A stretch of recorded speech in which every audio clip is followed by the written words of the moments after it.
बिस्मिल्लाहिर्रहमानिर्रहीम, अस्सलाम वालेकुम। आप देख रहे हैं प्रोग्राम न्यूज़ फीड। मैं हूं मुर्तज़ा डार। प्रोग्राम में आज बात करेंगे मुल्क की सियासी सूरत हाल के हवाले से। काफ लीग ने आज बड़ा ऐलान किया चौधरी परवेज़ इलाही साहब की क़यादत में, और अपने साथियों समेत पाकिस्तान तहरीक इंसाफ में शमूलियत इख्तियार कर लिया। साथ ही साथ पाकिस्तान तहरीक इंसाफ पंजाब के सदर का ओहदा जो है वो भी परवेज़ इलाही साहब को सौंप दिया गया है। पार्टी की जो टॉप लीडरशिप है उसने फैसला किया है। ये फैसला कैसा है काफ लीग के लिए और PTI के लिए और इनके वोटर्स और सपोर्टर्स के लिए, आज इस हवाले से बातचीत करेंगे। और इसका पॉसिबली क्या रिएक्शन होगा मौजूदा हुकूमत और आने वाले इलेक्शंस के ऊपर। साथ ही साथ चेयरमैन नैब, एक बड़ी खबर है, आज उन्होंने भी इस्तीफ़ा दे दिया है। और इस्तीफ़ा जब उन्होंने दिया, उसके दिए जाने का खुलासा उन्होंने जो पेश किया वो ये था कि उनके ऊपर इस चीज़ का दबाव था कि वो केसेस बनाएं या कार्रवाइयाँ करें बेजा, जिसका वो इस्तेमाल इस इख्तियार का नहीं करना चाहते थे, अपने इस मनसब का नहीं करना चाहते थे, बिला वजह किसी के खिलाफ केसेस बनाए जाने के हवाले से। साथ ही साथ आप जानते हैं कि सदर ने पंजाब और KP इलेक्शन के हवाले से ऐलान कर रखा है, और उसके बाद अभी तक की जो डेवलपमेंट है, मौजूदा हुकूमत उसको किस तरह ले रही है, क्या ये मामला आज इजलास जो तलब किया गया था इस हवाले से, उसके बाद सुप्रीम कोर्ट की जानिब बढ़ता हुआ दिखाई दे रहा है। अटॉर्नी जनरल साहब इस सारे मामले के हवाले से क्या राय रखते हैं या क्या मुमकिन तौर पर कर सकते हैं, उसको भी आज मौजूद बहस लेकर आएंगे। महंगाई का मामला अपनी जगह बिल्कुल वैसे का वैसा ही है, और महंगाई हर गुजरते दिन के साथ बढ़ती चली जा रही है। खैर, गुफ्तगू का बाकायदा आगाज़ करते हैं। प्रोग्राम में मुझे ज्वाइन कर रही हैं आसरी साहिबा, सीनियर जर्नलिस्ट हैं, एनालिस्ट हैं। वेलकम टू द शो आसमा चौधरी साहिबा। सिद्दीकुल फारूक साहब ज्वाइन कर रहे हैं, पाकिस्तान मुस्लिम लीग नून के सीनियर रहनुमा हैं। बहुत शुक्रिया सिद्दीकुल फारूक साहब प्रोग्राम में वक्त देने के लिए। गुफ्तगू का आगाज़ सिद्दीकुल फारूक साहब, सर मैं आपसे करना चाहूँगा। सबसे पहले मैं चाहता हूँ कि चेयरमैन नैब वाले मामले से हम गुफ्तगू का आगाज़ करें। अगर आप थोड़ी हमारी रहनुमाई कर सकें, हमारे नाज़रीन को बता सकें कि चेयरमैन नैब का इस्तीफ़ा और उसके बाद उनका ऐलान आप कैसा देखते हैं? बड़ा ट्रांसपेरेंट नैब तो होना चाहिए और दबाव नहीं होना चाहिए इदारे के सरबराहान के ऊपर। क्या कहेंगे सदीक साहब आप इस बारे में? बिस्मिल्लाहिर्रहमानिर्रहीम। देखिए जी, आफ्ताब सुल्तान साहब अच्छे ऑफिसर रहे हैं, और उनका इंतखाब भी इसीलिए किया गया था कि वो एक बहुत अच्छे लॉ नोइंग और ईमानदार रिटायर्ड ऑफिसर थे। उन्होंने इस्तीफा दे दिया है जी। लोग चिपके रहते हैं। अब उन्हें एग्जैक्ट कहाँ से प्रेशर है, कहाँ से नहीं है, इसलिए कि जहां तक मैं अपनी पार्टी की क़यादत को जानता हूँ, या जो लीडरशिप है इस वक्त मखलूत हुकूमत की, हम में से कोई भी ये नहीं चाहता कि किसी पर उसी तरह झूठा केस बनाया जाए जिस तरह से हमारे लोगों पर 15 किलो हेरोइन और आर्टिकल 6 और जनाब अली नैब के चेयरमैन को वीडियो के जरिए ब्लैकमेल और खातून को 40 दिन PM हाउस में जो है वो बंद रखा जाए और वगैरह वगैरह। लेकिन मैं आपको, चूंकि ना मेरी उनसे मुलाकात हुई है, ना अभी कोई तफसील से खबरें सामने आई हैं, मैं ये नहीं बता सकता, ना मुझे मालूम है कि उन पर किस तरफ से क्या दबाव था। अच्छा, अब पाकिस्तान तहरीक इंसाफ की लीडरशिप तो खैर ज़ाहिर है वो कुछ और कह रही है, और उन्होंने वही कहना है जो वेरी अंडरस्टैंडेबल है कि उनके ऊपर दबाव था कि इमरान खान साहब के खिलाफ केसेस बनाए जाएं, और वो इल्ज़ाम ही कहेंगे या आप इसको एक जो है वो कहेंगे कि इत्तेफाक हो गया है, या आपके ख्याल से नहीं, इसमें कोई ऐसी सदाकत नहीं है, कोई ऐसा दबाव नहीं था उनके ऊपर? क्या कहेंगे? मैं इसका जवाब करता हूँ। देखिए, पहली बात तो ये है कि इमरान खान साहब और उनके लोग ये कहने का हक ही नहीं रखते कि उन्होंने कोई इंसाफ हो। तो आपको अपना उनके जो क्या नाम है IB के चीफ थे, उनका बयान जनाब अली आप देख लीजिए कि उन्होंने क्या कहा था। उसके बाद आप बशीर मेमन साहब, उसके बाद आप ये देख लें कि फवाद अहमद फवाद जो प्रिंसिपल सेक्रेटरी थे, उनका बयान उन्हें देखे, उन्होंने तकरीबन 2 साल कैद में रखा।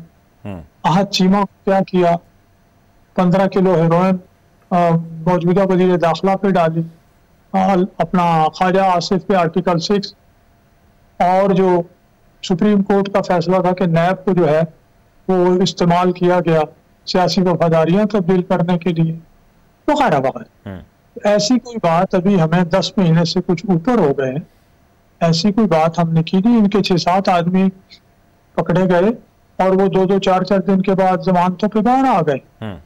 कल जिस तरह से सलूक इमरान खान के साथ लाहौर में अदलिया ने गुज़श्ता कितने अरसे से हुआ है, आप देख लें, क्या हमारे साथ कोई ऐसा सलूक हुआ था? तो ऐसी कोई बात नहीं है।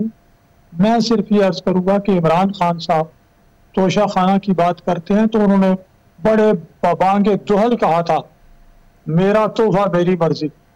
फिर जिसके पास उन्होंने कहा मैंने 3.5 करोड़ की घड़ी बेची है, उसने कहा हमारे पास तो किसी ने बेची ही नहीं। एक हाथ से लिखी रसीद और फिर उसकी एवेल्युएशन कितनी, वो सारे तोहफे अरबों रुपए में हैं, वो उन्होंने घर पे रखे, बेचे, क्या किया। इसी तरह से अपना उनकी फॉरेन फंडिंग या ममनुआ फंडिंग है, उसमें उनके वकील ने एडमिट किया, स्टेट बैंक ने उनके 13 अकाउंट जो छुपाए हुए थे, फिर इंक्वायरी हुई तो 15 अकाउंट्स और निकल आए। इस तरह से फिर उन्होंने जो आरिफ नकवी का कहते उसने थोड़ी सी मनी लॉन्ड्रिंग की 250 अरब रुपया, पता है वो केस है 250 अरब का, और 50 अरब जो बार बरतानिया से आया काला धन, वो मलिक रियाज को किस तरह से दिया इन्होंने, क्यों दिया, ये सारी बातें, ये केसेस हैं। वैसे वो इमरान खान साहब ने दिया था, आपकी क्या राय है? माशाल्लाह आप साहिब नजर हैं, आपको क्या लगता है? जी, इमरान खान साहब ने ही दिया था वो मलिक रियाज साहब को जिसका आप जिक्र कर रहे हैं? वो जनाब काबीना के सामने बंद लिफाफे में एक फैसला हुआ, उसकी मंजूरी ली गई, और यही हमने पढ़ा है, यही सुना है कि कोई तरीका ऐसा किया कि वो उन्होंने बस पैसे लिए दिए, कुछ किया। एग्जैक्ट मैं नहीं कह सकता, लेकिन सामने जो आया पड़ा वो बदी जो है वो यही है, बदी तौर। आसमा चौधरी साहब की तरफ मैंने जाना है, एक चीज़ बता दीजिए, तोशा खाना के हवाले से भी आपने जिक्र किया, ये फरमाएं कि तोशा खाना में इमरान खान के खिलाफ नैब का तलब करना यकीनी तौर पे नैब का दायरा इख्तियार है और उसके मुताबिक उन्होंने बुलाया, लेकिन बहुत सारे लोगों का ख्याल है, बहुत सारे एनालिस्ट का ख्याल है, पीटीआई वाले तो कहते ही हैं, लेकिन एनालिस्ट का भी ये ख्याल है कि सबके लिए ट्रांसपेरेंट और इक्वल इंक्वायरी होनी चाहिए। मिसाल के तौर पे बहुत सारे इसके अंदर फॉर्मर जनरल्स हैं, बहुत सारे मिलिट्री की और लीडरशिप है, बहुत सारे इसके अंदर जजेस हैं, बहुत सारे ऐसे डिग्नेटरीज हैं हमारे जिनको बहुत सारे तहाइफ मिले हैं। सो सबके लिए इक्वलेंट होनी चाहिए। इसके हवाले से अदालतों के अंदर दरखास्तें ऑलरेडी मौजूद हैं। सो आपके ख्याल से क्या इसके हवाले से इंक्वायरी इस तनाजुर में होनी चाहिए या नहीं? Whatever they are doing right। इसका जवाब मैं दूं या आसमा? जी मैं आपसे पूछ रहा हूँ, मैंने कहा इसके बाद मैंने आसमा साहबा से भी इसका जवाब पूछना है, आप बताइए पहले। मैं इसका जवाब दूं या आसमा चौधरी? आप दें सर, आप दें जवाब। हाँ, मैं ये जवाब देता हूं। देखिए, ये एक अजीब बात है, एक आदमी, एक कत्ल होता है, अंधा कत्ल है, और अचानक वो आदमी पकड़ा जाता है, सामने आ जाता है, सबूत, आलाए कत्ल, सब कुछ, और एतराफ इंडिपेंडेंटली, मेरा तोहफा मेरी मर्जी, रसीदें, हर चीज सामने आ जाती है। ये तो केस चलाए ना आप। बाकी अंधे कत्ल जो हैं वो भी आप तो कोशिश करें कि कातिलों को पकड़े, लेकिन इसका ये मतलब नहीं कि जब तक एक कातिल जो है वो पकड़ा गया है, सबूत मिल गए हैं, एतराफ कर रहा है खुलेआम बगैर किसी दबाव के, उसको उस वक्त तक उस पर मुकदमा ना चलाएं जब तक सारे अंधे कत्ल जो है उनके कातिल ना पकड़े जाए। तो इन पर तो चलाओ मुकदमा, बाकी ठीक है। आप मेरे साथ रहेगा। आसमा चौधरी साहिबा, ये फरमाइए, बहुत सारी खैर पॉलिटिकल डेवलपमेंट्स हैं, अगर मैं सबसे पहले आज चेयरमैन नैब वाले मामले पे आपसे आपका ओपिनियन जानना चाहूँ, ये फरमाइएगा चेयरमैन नैब पे किसका दबाव है, उन्होंने क्यों इस्तीफा दे दिया? और चेयरमैन नैब तो पुलिस सर्विस समेत जहाँ जहाँ पे भी अपने फ़राइज़ सर अंजाम दे चुके हैं, पाकिस्तान मुस्लिम लीग नून की लीडरशिप के बड़े करीब रहे हैं या माने जाते हैं, तो ये स्टेटमेंट क्यों देनी पड़ी, इस्तीफा क्यों देना पड़ा? आपकी क्या अंडरस्टैंडिंग है इन कॉन्टेक्स्ट टू अब तोशा खाना के अंदर इमरान खान को तलब भी कर लिया गया नैब में राइट आफ्टर हिज रेजिग्नेशन, क्या कहेंगी आप?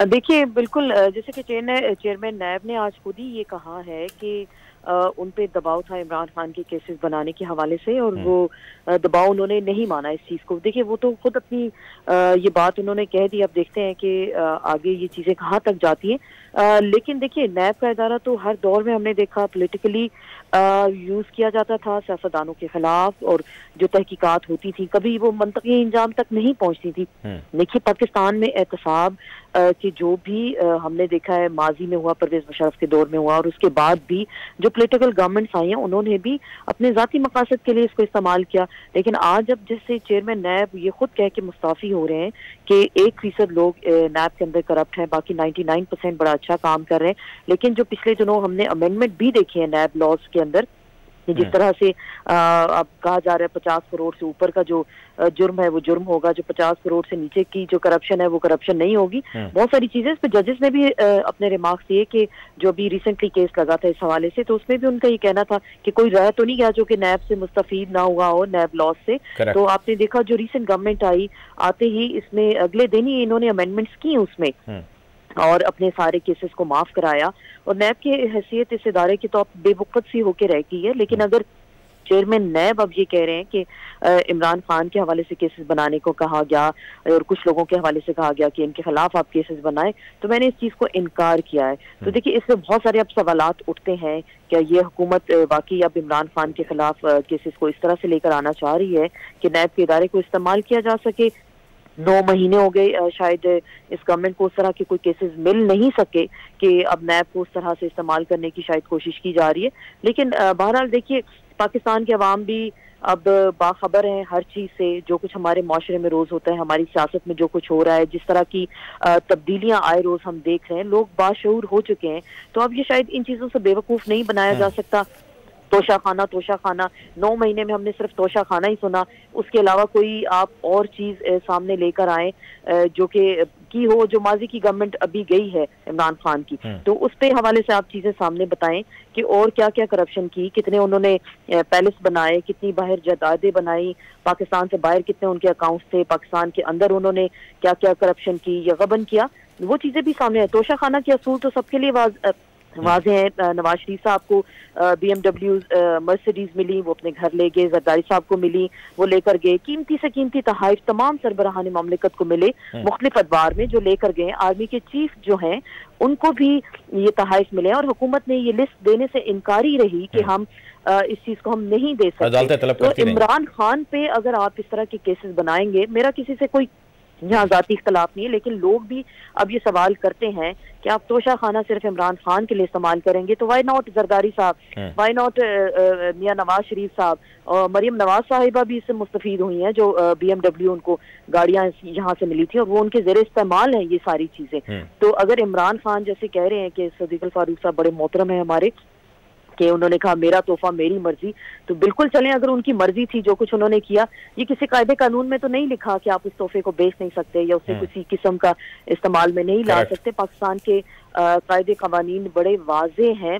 अगर आपको वो तोहफा मिला है और आपने जो उसकी सरकारी मलकियत होती है और जो प्राइस होती है उसके अकॉर्डिंग आपने उसको खरीद के अपने इस्तेमाल में रखा, तो मेरे ख्याल से ये कोई इतना बड़ा इशू नहीं है। पाकिस्तान के इश्यूज अवाम के बहुत सारे हैं। ये भी मिनी बजट आया, आप उसको डिस्कस करें। पाकिस्तान के अवाम पे जो महंगाई बॉम्ब गिरा दिया गया, उसको लोग कैसे सरवाइव कर रहे हैं, लोगों की चीखें निकल चुकी हैं, महंगाई 7वें आसमान को, शायद पाकिस्तान की हिस्ट्री में इतनी बड़ी महंगाई का तूफान नहीं आया जो आज। अच्छा, महंगाई वाले पे मैं चाहता हूं हम डिटेल में बात करें, लेकिन अगर जो चेयरमैन नैब के हवाले से अभी उनका जो इस्तीफा है, अगर वो ये इस्तीफा देते हैं और ये दे चुके हैं और प्राइम मिनिस्टर ने एक्सेप्ट कर लिया, प्राइम मिनिस्टर ने पहले उनको कहा भी कि आप काम जारी रखें, लेकिन उन्होंने माजरत कर दी। लेकिन वो जो ये बात कह रहे हैं ना कि इमरान खान के खिलाफ केसेस बनाने का कहा और मैंने इस चीज को नहीं माना, तो ये देखिए ये चीज मेरे ख्याल से बहुत आगे जाएगी। आसमा साहब मेरी सुने, देखें, एक पाकिस्तान तहरीक इंसाफ की बाकी लीडरशिप है जो नैरेटिव बनाए हुए है, लेकिन अदर देन दैट मैं चाहता हूं कि आप being a journalist, being an analyst, observer, अपना ओपिनियन दीजिए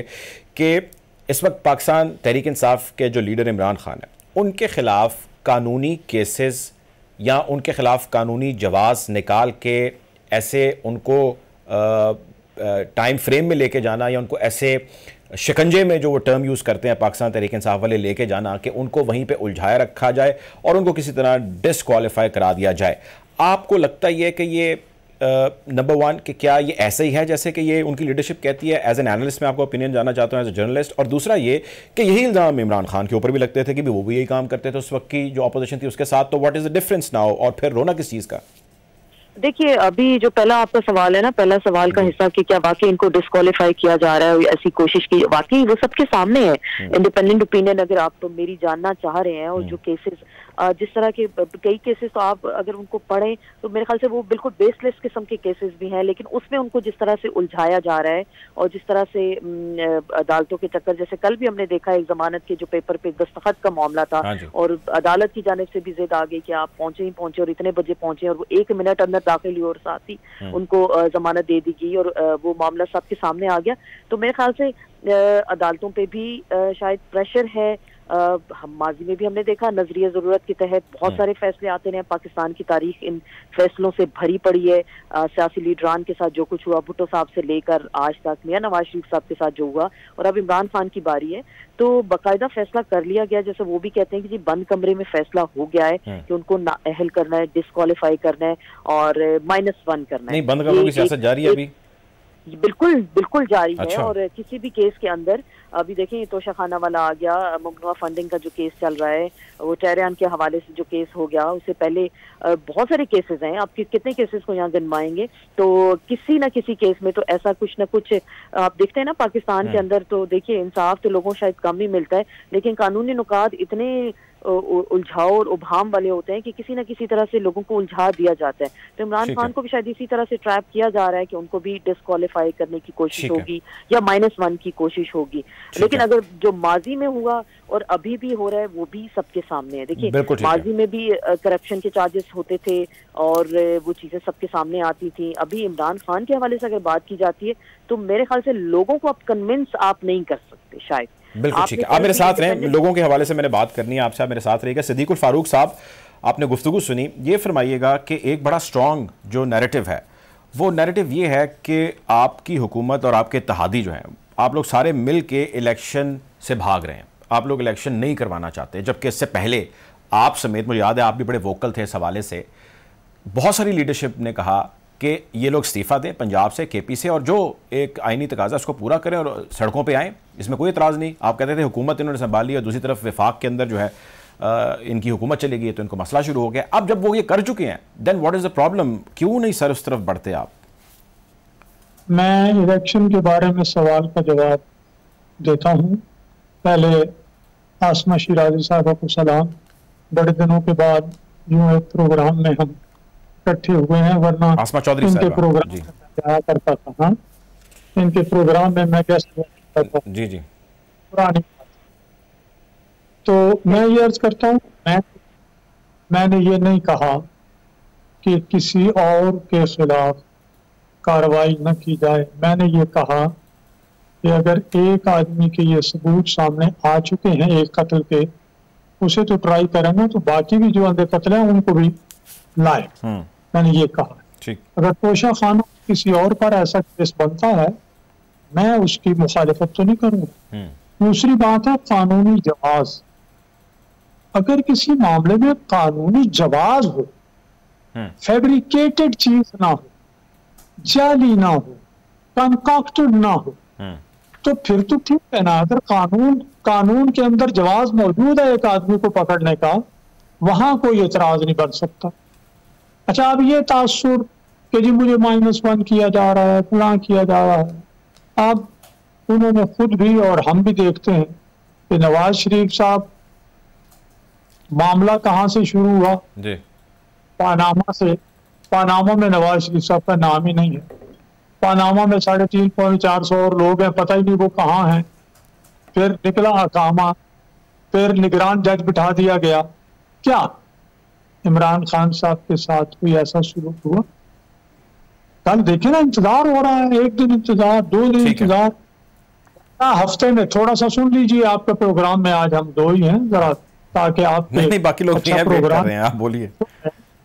मैं अर्ज करूं कि 12 हफ्ते में हड्डी जुड़ जाती है। आजकल के दौर में मेरे हम जुल्फ गिरे हैं, 90 साल की उम्र है, उनके बेटे नहीं, उनका कूला टूट गया, 7वें दिन उन्होंने अपने बाप को चला दिया।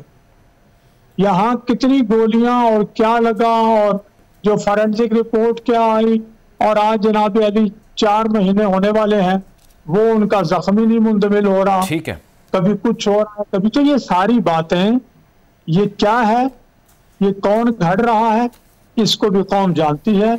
मैं अब आ जाऊंगा इस बात पर, अदालतों पे दबाव, अदालतों पर दबाव बाद में बात करूंगा। एक सेकंड, अदालतों के दबाव, एक आप मेरे साथ रहिएगा, मैंने आपकी तरफ आना है, आप मेरे साथ हैं अदालतों के दबाव वाले मामले के ऊपर। जवाब इसका दे दूं, जो आपने कहा इलेक्शन से भाग रहे हैं। Very quickly sir please. Election से हम बिल्कुल नहीं भाग रहे। हम आए हैं पाकिस्तान को, आपको याद दिलाऊं, उसी वक्त हल्फ उठाते ही शहबाज शरीफ साहब ने कहा कि हम सियासत बचाने के लिए नहीं, रियासत बचाने के लिए आए हैं। ठीक है। और फिर उन्होंने कुछ देर पहले भी कहा कि सारी सियासत हम अपनी जो है ना वो लगा देंगे, लेकिन मुल्क को बचाने की पूरी कोशिश, बचाने की तमाम कोशिश करेंगे, सियासत को लगा देंगे, और बल्कि लगा दिया है। आप मेरे साथ रहिएगा। आबिद जुबैरी साहब माहिर कानून है, प्रोग्राम में हमें ज्वाइन कर रहे हैं। Welcome to the show Zubairi साहब। जुबैरी साहब, चेयरमैन नैब, ज़ाहिर एक बहुत इंपॉर्टेंट पोजीशन है, वो इस्तीफा दे चुके हैं, आप जानते हैं। मैं इससे पहले कि लीगल इसकी जो निटी ग्रिटीज़ है उसके हवाले से बात करूं, बहुत सारे लोग ये कहते हैं कि एक टुथलेस सी ऑर्गेनाइजेशन या टुथलेस सा महकमा बन चुका है नैब का। आप being an expert at law, आप बहुत सारे ऐसे मामला देख चुके हैं, आपको क्या लगता है वाकई टुथलेस है ये, और उनका इस्तीफा जो है, आपकी एनालिसिस क्या है कि he did right whatever he did? बिस्मिल्लाहिर्रहमानिर्रहीम, बहुत शुक्रिया। देखिए, बहुत सारी अमेंडमेंट्स आ गई जिसकी वजह से जो नैब का कानून था बिल्कुल ही तब्दील हो गया। आपने देखा बहुत सारे केसेस जो पेंडिंग थे वो सब खत्म हो गए, उनकी तादाद बहुत ज्यादा है, आज टीवी पे भी चल रहा था। तो जाहिर बात, जब उनकी बिल्कुल पावर्स ही खत्म कर दी गई तो उसका चेयरमैन होने का, और देखिए बड़े अच्छे ही, जहां तक सुना है, बड़े अच्छे ही ऑफिसर थे ये आफ्ताब सुल्तान साहब, और उन्होंने इस्तीफा दिया। लेकिन देखिए, इस्तीफा जो है उनकी, जो टीवी पे मैं देख रहा हूँ, उनकी वजूहात और हैं। वो कह रहे हैं कि उन पे दबाव था कि केसेस लोगों पे बनाओ, और इस तरह का उनका, मैं ईमानदारी के साथ काम करने वाला आदमी हूँ, मैं कानून के मुताबिक काम करने वाला आदमी। तो इनकी वजूहात शायद वो नहीं है कि सिर्फ उनकी पावर्स जो थी वो क्लिप कर दी गई थी नैब लॉ की अमेंडमेंट्स के साथ, लेकिन और हो सकता है कि वजूहात हो जिसकी वजह से उन्होंने इस्तीफा दिया कि वो इन हालात में काम नहीं कर सकते थे। जी। लेकिन जुबैरी साहब, एक चीज़, अब इससे पहले आपको याद है कि एक वफाकी मुहतसिब था, फिर अभी भी शायद वो ऑपरेट कर रहा है, फिर उससे पहले हमने देखा एस्टैब्लिशमेंट एहतसाब एस्टैब्लिशमेंट कमीशन के नाम से समथिंग एक ऑर्गेनाइजेशन या एक ऐसा महकमा था जो चलता था। मतलब ये over the course of period मुख्तलिफ नाम और मुख्तलिफ लेजिस्लेशन के साथ ही काम चलता आया हमेशा। लेकिन थ्रू आउट जब कभी भी एहतसाब का प्रोसेस हुआ, उसने कभी मंतकी अंजाम तक केसेस को नहीं पहुंचाया, और स्पेशली जो उन लोगों के जो सियासत में हैं और जो तगड़े हैं और जिनके हवाले से हमेशा उंगलियां उठाई जाती रही हैं। Why everyone has failed? Because देखिए जी, प्रोसिक्यूशन, आप देखिए, आपको याद होगा एहतसाब ब्यूरो हुआ करता था, ये नवाज शरीफ साहब की पहली हुकूमत के 90s में ही बना। फिर जनरल मुशर्रफ साहब जब हुकूमत आई, नैब ऑर्डिनेंस 1999 में आया, और अब जो वही है 99 का ऑर्डिनेंस कहलाता है, लेकिन नेचुरली इसके अंदर सारी अमेंडमेंट्स आ गई। वो आपने देखा जो आप बात कर रहे थे, जिक्र कर रहे थे। बिल्कुल आप वजह फरमा रहे हैं कि जो सियासी लोग थे उनके केसेस चले, उन पे करप्शन के केसेस बने, लेकिन मंतकी अंजाम तक नहीं पहुंचे, क्योंकि उसमें या तो शहादतें सही से नहीं दी गई, प्रोसिक्यूशन सही नहीं हुई, या फिर देखिए बात पहले हो जाती थी, लेकिन आपको अदालत में कोर्ट शहादत के साथ अपना केस इस्टेब्लिश करना पड़ता है। और मेरे ख्याल से ये कमजोरी थी नैब की प्रोसिक्यूशन विंग में शायद, या उनके पास एविडेंस इतनी नहीं थी कि उस पर उनको कन्विक्शंस उनको मिल जाती, और केस इतने अरसे चलते थे, 90 100 उसमें शहादतों की लिस्ट आ जाती थी, वो कभी उन्होंने इन्वेस्ट। देखें, सब बिगेस्ट प्रॉब्लम मैं समझता हूँ नैब के अंदर जो हुई, जो एक जमाने सुप्रीम कोर्ट में भी ये इशू उठा कि जो उनके इन्वेस्टिगेटर्स थे वो पुलिस के, मतलब वो उस लेवल के, एक कोई सिविल इंजीनियर्स थे, कोई मुख्तलिफ डिपार्टमेंट से लोग थे, इस तरह के लोग थे। उनके जो इन्वेस्टिगेशन जो होता है ना, बड़ा एक, और वाइट कॉलर क्राइम का खास तौर पे बड़ा एक सोफिस्टिकेटेड चीज होती है। मेरे ख्याल से वो इन्वेस्टिगेशन ही उस तरह से नहीं हो सकी जिसकी बेसिस से लोगों को कन्विक्शन दी जाए करप्शन के केसों में। ठीक है, ठीक है, आप मेरे साथ रहें। आगे बढ़ते हैं नाजरीन। आसमा चौधरी साहबा, एक मामला जो बड़ी तूल पकड़ता जा रहा है वो पंजाब और केपी के इलेक्शन है। आप जानती हैं सदर साहब जो है वो तारीख दे चुके हैं, 9 अप्रैल को इंतखाबात का कह चुके हैं। हुकूमत इसको हवा में उड़ाने का कह चुकी है कि इसकी कोई आईनी हैसियत नहीं है। उसके बावजूद अटॉर्नी जनरल साहब को रेफ़र किया गया आज के इजलास के बाद ये सारा मामला। आपके ख्याल से सदर के इस ऐलान के बाद और अभी तक के इसके ऊपर कुछ ना किए जाने के हवाले से तमाम अदालत के अंदर जो पेश कर चुके हैं चीफ इलेक्शन कमिश्नर अपने एतराज़ात, अपने कंसर्न्स, जो भी उनके मसले मसाइल हैं, where we are heading Punjab और केपी का जहाँ तक मामला है? देखिए, इसमें इलेक्शन कमीशन को आप सारे सिनेरियो को देखें तो इलेक्शन कमिश्नर की सारी जो हमें चीज समझ आती है कि उनका इसमें क्या इंटरेस्ट है कि वो इलेक्शन का इल्तवा चाहते हैं। 9 अप्रैल की जो रात हुई, जिस तरह से गवर्नमेंट टॉपल की गई और उसके बाद जो नई गवर्नमेंट आई, और उसके बाद हम देखते रहे केस की जब ये हेयरिंग चलती थी तो सुप्रीम कोर्ट के अंदर उन्होंने उस वक्त कहा कि जी हमें इलेक्शन की तैयारी के लिए टाइम चाहिए। फिर बाद में उन्होंने कहा जी हम करवा सकते हैं महीना मुद्दत के अंदर। लेकिन अब देखिए, उस सारे मामले को तकरीबन 10 माह होने को हैं, और अगर अभी इलेक्शन अनकरीब वो पेंडिंग है तो इलेक्शन कमिश्नर को इस हवाले से क्या मसला है या क्या प्रॉब्लम है या उनके रिजर्वेशन इस हवाले से क्या। देखिए, इलेक्शन कमीशन का इदारा हर वक्त पाकिस्तान के अंदर तैयार रहता है, उसके अपने फंड्स होते हैं, 70-80 अरब रुपए उनके पास मौजूद होते हैं कि कभी भी एनी टाइम पाकिस्तान में अगर इलेक्शन का इनकाद हो तो 3 महीने के अंदर अंदर जो इलेक्शन कमीशन का इदारा है वो इलेक्शन का इनकाद करता है। यहाँ चीख के उनको कहा जा रहा है कि ये इलेक्शन कराएं, 2 असेंबलीज डिसॉल्व हो गई, निगरान सेटअप आ गए, लेकिन वो इनकारी हैं। कोर्ट उनको बुलाती है तो वो कहते हैं जी मेरे दायरे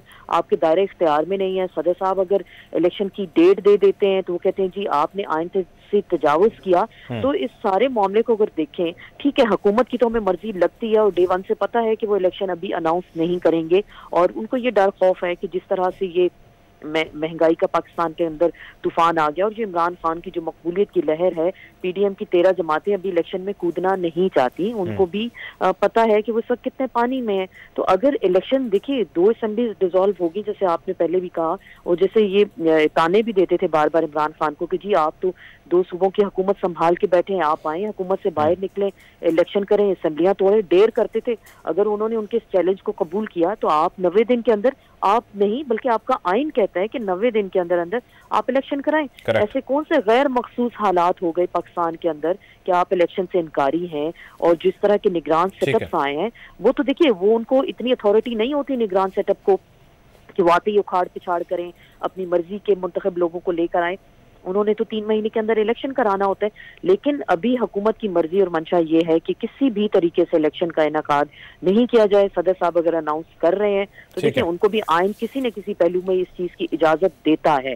तो अगर वो इनकारी है, हुकूमतें इनकारी है, लेकिन सारा मसला जो इस वक्त चीफ इलेक्शन कमिश्नर जो है वो शायद किसकी जिद या हटदर्मी को अमल कर रहे हैं, उस पर अमल पैरा है, वो भी सबके सामने है कि पसे पर्दा जो कुछ बातें की जाती हैं और जो बंद कमरों में फैसले होते हैं, तो उनमें से एक फैसला ये भी किया गया है कि जल्द से जल्द इलेक्शन नहीं कराना। तो ये अगर इस तरह का मामला होगा तो फिर जितना आप देर करेंगे इलेक्शन से मुल्क में और उतना प्रॉब्लम होगा। ये डेफिनेटली ज़ाहिर ख्याल जो है वो साहब अपनी ज़ाती राय हमसे शेयर कर रही थी। बहुत शुक्रिया, आपने प्रोग्राम के लिए वक्त निकाला। ब्रेक पे नाजरीन जाने का कहा जा रहा है, ब्रेक पे जाते हैं, वापस आते हैं और गुफ्तगू आगे बढ़ाएंगे। सिद्दीकुल फारूक साहब और आबिद जुबैरी साहब हमारे साथ मौजूद होंगे। ब्रेक पे बढ़ते हैं।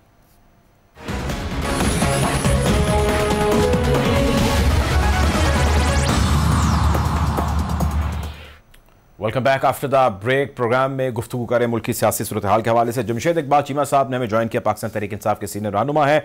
हमारे साथ मौजूद है आबिद जुबैरी साहब, माहिर कानून, और सिद्दीकुल फारूक साहब नून लीग के सीनियर रहनुमा है। चीमा साहब, ब्रेक पर जाने से पहले हम बात कर रहे थे चेयरमैन नैब के इस्तीफे के हवाले से। मैं चाहता हूँ कि आप कॉमेंट कीजिए अबाउट जो उन्होंने इस्तीफ़ा दिया, और उनका कहना ही था कि मुझ पर प्रेशर था और प्रेशर मुझ पर था कि केसेस बनाए जाएँ या कार्रवाइयाँ की जाएँ, और मैंने नहीं की। अब जो उन पे प्रेशर था, इसी किस्म का प्रेशर आप जब दौरे इक़्तिदार में थे तो आप पर भी इल्ज़ाम लगता था कि आप उस वक्त चेयरमैन नैब पर दबाव डालते थे, समेत FIA पे दबाव डालते थे केसेस ऐसे बनाए जाने के ऊपर। Then what is the difference? देखिए, पहली बात तो ये कि ये आप कह लें कि उस वक्त अगर प्रेशर डालते थे तो खुदा न खास्ता कोई रिजाइन करता या कोई पॉइंट आउट करता। ये मुखालफिन का कहना कि प्रेशर है वो तो समझ में आती है बात, लेकिन जो at the help of affairs हो बंदा, जो सबसे मतलब एक सिक्योर सीट, मतलब एक आईनी ओहदा है, आईनी ओहदे पे बैठा हुआ हो, सबसे सीनियर आदमी, टॉप मैन, तो टॉप मैन जो है वो अगर ना सिर्फ ये कि पॉइंट आउट करे बल्कि रिजाइन करे, फिर रिजाइन करने के साथ पूरी डिटेल से स्पेसिफिक करके चीजें, इल्जामात को दोहरा दे, और बंदा वो हो जिसकी एक हिस्ट्री हो आपके साथ रिलेशनशिप की, आपके साथ वर्किंग रिलेशनशिप की, आपके साथ काम करने की, जस्ट लाइक एक कॉन्फिडेंट आपका या एक फैमिली फ्रेंड की तरह इसकी हिस्ट्री है। वो बंदा अगर रिजाइन करके चला जाए और साथ पॉइंट आउट भी कर जाए तो इसका मतलब है कि थिंग्स आर वेरी सीरियस, मतलब things are at the worst level. So मैं समझता हूँ कि यहाँ पे इस वक्त जो एक फिक्री मुगालता है मुस्लिम लीग नून में, ये समझते हैं कि हमें कोई आशीर्वाद हासिल है एक एस्टेब्लिशमेंट की, तो हम कुछ स्कोर सेटल करें, हम इसी जोर पे, इसी क्वेश्चन में इलेक्शन जीत जाएं। आज जो सूरत हाल बनी मुस्लिम लीग नून की परफॉर्मेंस तो डेफिनेटली बुरी है, लेकिन साथ आपका जो रोल रहा है अभी तक आ रहा है एस्टेब्लिशमेंट का, ये बाजवा साहब के स्पेशली रजीम का, बाजवा रजीम का जो है, अब जिस बंदे पे ये हाथ रखे कि वो इलेक्शन हार जाएगा, जिस बंदे पे बाजवा एंड कंपनी हाथ रखेंगे, जिसके साथ खड़े हुए नजर आ जाएंगे, उसको लोग वोट नहीं देंगे। ये एक तयशुदा बात है। ये -20 -25% शुरू यहाँ से होगा कि जिस बंदे के साथ ये खड़े हो गए बाजवा एंड कंपनी, वो इलेक्शन हार जाएगा। सो मुस्लिम लीग नून उनके साथ खड़ी होकर समझते हैं कि हम इलेक्शन जीत जाएंगे उनके डंडे पे। और मैं समझता हूँ कि मैं नहीं समझता कि शहबाज शरीफ की ये पोजीशन है कि शहबाज शरीफ के कहने पे या उसके प्रेशर पे छोड़ गया हो आफ्ताब सुल्तान, ये कहीं प्रेशर उस तरफ से आया है। बिल्कुल ठीक है। तो मैं समझता हूँ कि ये बदसूरती क्रिएट हो रही है मुआशरे में कि आप हर रोज आइन का मजाक उड़ाते हैं, वो आप थ्रू इलेक्शन कमीशन उड़ाएं या आप थ्रू नैब उड़ाएं या आप अदालतों के थ्रू उड़ाएं या आप कह लें कि सहाफियों को फोन करें, सहाफियों को आप कह लें मीडिया चैनल्स को प्रेशराइज करें, लोगों को भागना पड़े। सो जमहूरियत जिस चीज का नाम है वो तो शायद कहीं नजर ही नहीं। मेरे साथ रहे, आपका ओपिनियन आगे, मैंने और चीजों पर भी आपसे बात करनी है। सदीकुल फारूक साहब, सर ये फरमाएं कि एक ओवरऑल जो क्रक्स है इस सारी गुफ्तगू का वो ये है कि नून लीग ने, जैसे कि आप पहले फरमा चुके हैं कि सियासत उन्होंने कुर्बान कर दी और रियासत जो है उन्होंने बचा ली, लेकिन इस नैरेटिव को बहुत ज़्यादा पब्लिकली एप्रिसिएशन नहीं मिलती। और उसकी मिसाल या उसकी रीजनिंग में दूंगा जो ज़िमनी इंतखाबात में इमरान खान की जीत है उससे, और जो सोशल मीडिया पर एक रिएक्शन आ रहा है महंगाई की सूरत में, बल्कि सड़कों पर आ रहा है, टेलीविज़न पर आ रहा है, हर जगह आ रहा है, इदारियों में आ रहा है, कॉलम्स में आ रहा है, उसकी सूरत में क्या कहेंगे आप सर? रियासत भी जो है इस वक्त जहाँ पर खड़ी है 2 तकरीबन या 2.5 के करीब हमारे फॉरेन रिजर्व हैं, क्या कहेंगे? ज़िमनी इंतखाबात पर उसूली तौर पर उनमें तो हमने 5 सीटें इनसे ले ली, नंबर 1। अच्छा। नंबर 2, जिस तरह से इलेक्शन हुए, बाजवा साहब ने जिस तरह दोहरा काम किया था, इधर परवेज इलाही को कहा उधर चले जाओ, इधर कुछ किया, तो ये तो अब चीजें सारी सामने आ गई, क्रिस्टल क्लियर है। दूसरी बात इन्होंने चेयरमैन नैब की, तो चेयरमैन नैब की तो इन्होंने वीडियो जो बनाई, तैयबा गुल को पीएम हाउस में 40 दिन बंद रखा, वो क्या था? वो तो सारी चीजें सामने आई और इन्होंने अपनी पसंद के चैनल पर वो वीडियो चलाई और उसको ब्लैकमेल किया। इसी तरह से नवाज शरीफ साहब के खिलाफ फैसला जो लिया, उस अरशद मलिक को भी ब्लैकमेल किया। तो ये तो पीटीआई वालों ने जो कुछ किया वो तो अब तारीख का हिस्सा है और झुटलाया नहीं जा सकता। लेकिन इसके साथ मैं सिर्फ ये अर्ज करूंगा नैब की बात, नैब में अब 90 दिन का रिमांड कोई नहीं है, इनको कोई 90 दिन बंद नहीं रखा गया। इन्होंने तो हमारे पूरे खानदानों को उठाया, 90 दिन क्या 2-2 साल बंद रखा। अब लेकिन यहाँ सिद्दीकुल फारूक है एक आपके सामने, इसको तो वो 8 महीने बंद करके भूल गए और फिर उसके बाद 2 साल मैंने कैद काटी और मुझे 9 साल के बाद 2 साल कैद काट के 9 साल के बाद मुझे कहा गया कि ये तो बेगुनाह है। अब वो बेगुनाही थी मेरी। मैं अब आपकी इस बात पर आता हूं जो इन्होंने मेरे भाई चीमा साहब ने कहा, बाजवा साहब, मेरी जान 3.5 साल इमरान खान के मुताबिक बाजवा साहब और इमरान खान एक पेज पर थे, आखिरी 3 महीने उन्होंने साथ नहीं दिया। और आरिफ अलवी साहब के मुताबिक 2018 के इंतखाबात में भी इमरान की मदद की, सेनेट में भी मदद की और नैब जो है उसका भी इस्तेमाल जैसे चाहा उन्होंने किया। ये मैंने नहीं कहा, ये आपके मौजूदा सदर मुमलिकत ने कहा। वो कहते हैं मेरे बयान तोड़ मरोड़ के पेश किया गया, सदर साहब कहते हैं। उनको उन अखबार नवीसों ने खबर छापी है कि हम अपने बयान पर कायम हैं और आपके अपने ओरिजिनल अल्फाज और बयान हमारे पास रिकॉर्डेड है। तो उसके बाद भाग गए, ठीक है, सदर मुमलिकत फिर भाग गए। इसलिए मैं ये अर्ज कर रहा हूं कि ये बात जो हम कह रहे हैं बिल्कुल ये ठीक है कि महंगाई है, बिल्कुल ये ठीक है कि मुश्किलात हैं, लेकिन अगर एक सावरन एग्रीमेंट करके एक मुल्क का वजीर आजम IMF से पीछे हटे और मुल्क को डिफॉल्ट की तरफ धक्का दे और हम आए और सियासत बचाने की बजाय रियासत बचाएं, तो आप कहें ठीक है जनाब आप छोड़ें। हमने ये बात मैं आपके इस प्रोग्राम में भी कह रहा हूं, हमने आइन से हटकर एक कदम नहीं उठाना, जहां आइन इजाजत देगा वो उठाएंगे। रह गए सदर मुमलिकत, तो उनका कोई इख्तियार नहीं है। ठीक है, सदर मुमलिकत के इख्तियार के हवाले से मैंने बात करनी है। जुबैरी साहब से मेरे साथ रहिएगा, टाइम की कमी है, मेरे साथ रहिएगा। जुबैरी साहब, सर आप एक्सपर्ट हैं और हम सबसे बेहतर जानते हैं आईनी मामलात। ये फरमाएं, सदर साहब कह चुके हैं 9 तारीख 90 रोज़ वाला मामला अपनी जगह तूल पकड़े हुए है, अदालतें जो है इस हवाले से इस्तफसार कर रही हैं, चीफ इलेक्शन कमिश्नर को मल्टीपल टाइम बुलाया जा चुका है, पैसे की, लॉ इन्फोर्समेंट की, इंतजामिया की कमी का सामना है। कानून सर क्या कहता है, आपके नज़दीक क्या तशरीह है, ये क्या हो रहा है? देखिए इसमें बात क्लियर है। देखिए आप पता है लाहौर हाई कोर्ट का भी फैसला आया हुआ है, उसमें एक लर्नड सिंगल जज of the Lahore high court ने कहा, उनको पाबंद किया इलेक्शन कमीशन को कि वो तारीख दें। उसका मुझे नहीं पता उन्होंने अपील किया नहीं, लेकिन कानून के हिसाब से अब देखिए इसमें 2-3 आर्टिकल्स हैं जिसको पढ़ना होगा, जिसकी तशरीह होनी है। ये मेरा व्यू है, हो सकता है और वो या जजेस का उस पर कोई और कोर्ट्स का कोई और व्यू हो। मेरे हम्बल ओपिनियन में ये देखिए जो असेंबली तहलील हुई है वो आर्टिकल 112 के तहत हुई है। 105 में अगर गवर्नर साहब करते तो फिर वो पाबंद थे तारीख देने के और 90 दिन में इलेक्शन कराने, वो 105(3) में आ जाती है बात। लेकिन यहाँ 112 पे तहलील की, ऑटोमेटिकली तहलील गवर्नर साहब ने तहलील नहीं की। लेकिन अब देखिए इलेक्शन कितने दिन में होने, वो आप फिर चले जाएंगे इलेक्शन का जो चैप्टर है आइन के अंदर, वो है आर्टिकल, इसके अंदर मुख्तलिफ आर्टिकल 213 से शुरू होकर जो मैं बात कर रहा हूँ इस आर्टिकल की, वो 224 सब क्लॉज 2 है। उसमें कहता है कि अगर नेशनल असेंबली या प्रोविंशियल असेंबली डिसॉल्व होती है तो उस असेंबली का जनरल इलेक्शन होगा। अब ये नहीं लिखा कि सारे साथ होंगे। अच्छा, फिर अब ये 224(2) में 90 दिन का पीरियड दिया हुआ है। अब इस पे भी डिस्प्यूट का हो गई है कि जी 90 दिन का मतलब क्या होता है। चलो वो मेरे हिसाब 90 दिन का मतलब होता है 90 दिन के केयर टेकर सेटअप 90 दिन से ज्यादा नहीं चल सकता, क्योंकि केयर टेकर उनका काम ही इलेक्शन कराना है। लेकिन फिर आप एक आर्टिकल सेक्शन, आप इलेक्शन लॉ बन गया, हमारा इलेक्शन एक्ट बन गया 2017 में, वो पुराना लॉ उन्होंने 1976 का उसको रिपील किया उस कानून ने। तो उसके अंदर एक सेक्शन है 57, उसमें कहता है कि जब प्रेसिडेंट जो होंगे वो इलेक्शन की डेट या डेट्स देने के पाबंद होंगे in consultation with the commission. यानी डेट्स या डेट्स, वो ये लिखा होगा एक, लेकिन कमीशन ने उनके साथ कोई मुशावरत नहीं की, इनकार किया उन्होंने। अब देखिए सदर ने इस पावर, हमने जो सेक्शन 57 की पावर थे उसने, उन्होंने इलेक्शन कमिश्नर को खत लिखा, इलेक्शन कमीशन को कि जी आके मुझसे मुशावरत करें तारीख के लिए।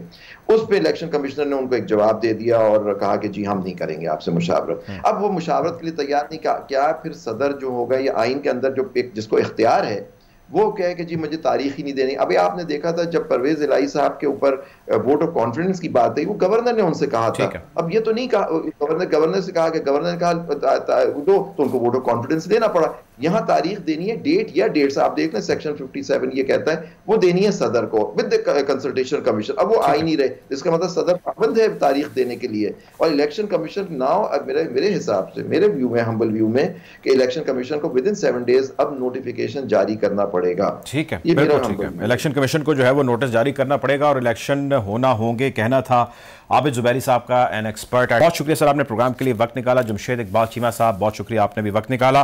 सदीकुल फारूक साहब, आपका भी सर बहुत बहुत शुक्रिया। नाज़रीन, हालात हाज़रा से आपको यूं ही आगाह रखेंगे। अब तक के लिए इतना ही, अपना ख्याल रखिए। अल्लाह हाफ़िज़।